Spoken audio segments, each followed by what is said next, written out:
अज़ीज़ तलबा व तालिबात, अस्सलाम वालेकुम। हमारा आज का मौजू है ख्वाजा हैदर अली आतिश गज़ल नंबर 1। तारीख जो है आज 13 मई जून 2020 है। तो पहला शार पढ़ते हैं हम। दोहन पर हैं उनके गुमा कैसे कैसे, कलाम आते हैं दरमियाँ कैसे कैसे। ज़मीन चमन गुल खिलाती है क्या क्या, बदलता है रंग आसमां कैसे कैसे।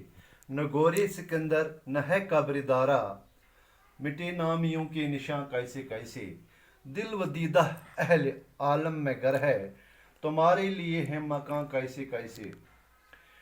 गम व गुस्सा रंज व अंधवा व हरमा, हमारे भी हैं मेहरबान कैसे कैसे। तो अजीज तलबा, जब आप इसकी तशरीह करेंगे तो आप कहेंगे, सबसे पहले आप लिखेंगे कि ये शार आतिश की गज़ल से लिया गया है। इसमें आतिश फरमाते हैं, दोहन यानी मुँह, दोहन मुँह, गुमा माने ख्याल या वहम भी लिख सकते हैं हम, कलाम माने बातें। आतिश फरमाते हैं इशार में कि मेरे महबूब, वो अपने महबूब का जिक्र करते हैं कि उनके मुंह पर, उनकी ज़बान पर कुछ ऐसी बातें आती हैं जिनसे ज़ाहिर होता है कि मेरे महबूब को मेरे बारे में कुछ गलत फहमियाँ हुई हैं, यानी मेरा महबूब गलत फहमियों का शिकार हुआ है। बिल्कुल आसान से लफ्ज़ों में आप इसकी तशरीह ये करेंगे कि मेरे महबूब के ज़बान पर कुछ ऐसी बातें आती हैं बात करते हुए कि मुझे लगता है कि वो गलत फहमी का शिकार हुआ है। तो आप दूसरे शार की तरफ चलेंगे। ज़मीन चमन गुल खिलाती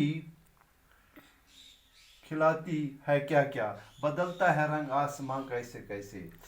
तो गुल खिलाना यानी हंगामा खड़ा करना, रंग बदलना माने हालत बदलना। तो ये इस शार में आतिश फरमाते हैं, ये जो ज़मीन है, रोई ज़मीन जो है, इस पर खूबसूरत फूल, किस्म किस्म के फूल खिलते हैं। एक माना इसका ये होता है।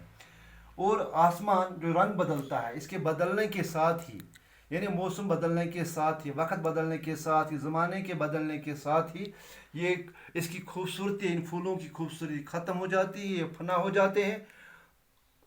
और अगर दूसरी तरफ से देखा जाए तो आतिश फरमाते हैं कि ज़मीन, रोई ज़मीन पर मुख्तलिफ हंगामे खड़े, यानी हंगामा, गुल खिलाना यानी मुहावरा, ये मुख्तलिफ हंगामे खड़ा होते हैं, जिनके वजह से यहाँ पर जो ये खूबसूरती है ये ख़त्म हो जाती है। यानी रंग बदलना यानी हालत बदलती रहती है।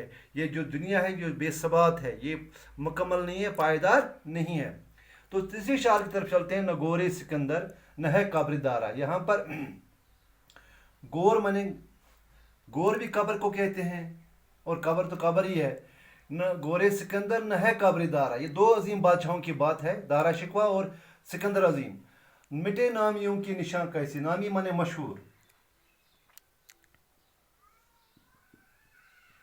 आपके लिए नए अल्फाज हैं ये।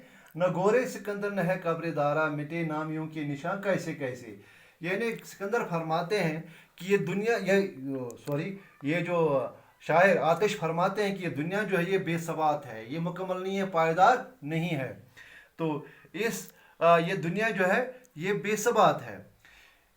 इसकी एक मिसाल वो देते हैं कि सिकंदर आज़म जैसे अजीम बादशाह और दारा जो थे, दारा की कब्र जो है, उनकी कब्रों के निशान तक मिट गए हैं। यानी ये दुनिया किसी को बख्शती नहीं है, यहाँ पर संभल के चलना चाहिए। इशारा है उसी तरह पे, ये दुनिया पायदार नहीं है।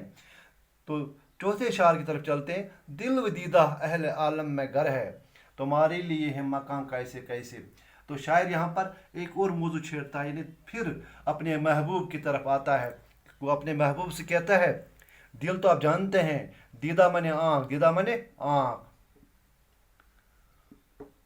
अहल आलम दुनिया वाली, तो मकान मने रहने की जगह, बसने की जगह। तो आतिश अपने महबूब से कहते हैं, मेरे महबूब, तुम्हारी जगह तो लोगों की आंखों में है, दुनिया के लोगों के दिलों में है, दुनिया में बसने वाले लोगों के दिलों में आपकी रहने की जगह है। आपको लोग अपनी आंखों पर बिठाने को तैयार हैं, आप उनके दिलों में रहते हो, आपको रहने की कोई फिक्र ही नहीं है। फिक्र नहीं करनी चाहिए। जबकि मेरी क्या बात है, गम व गुस्सा, आखिरी शायर में अपनी तरफ कहता है, अपनी बात छेड़ता है, गम व गुस्सा, रंज व अंधवा व हरमा हमारे भी हैं मेहरबान कैसे कैसे। शायर फरमाते हैं रंज यानी गम, हरमा मायूसी। तो शायर कहता है गम तो आप जानते हैं, गुस्सा तो शरारत को कहते हैं। जब इस मुसीबत आती है तो इंसान गुस्से में भी चला जाता है। शायर यही कहता है कि मेरे लिए जो रहने की जगह है, जो मेरे हम सफ़र हैं, वो गम है, शरारत है, गुस्सा है, अंधवा व हरमा है। यानी मेरे लिए तो यही सब चीज़ें हैं जो मेरे साथी हैं।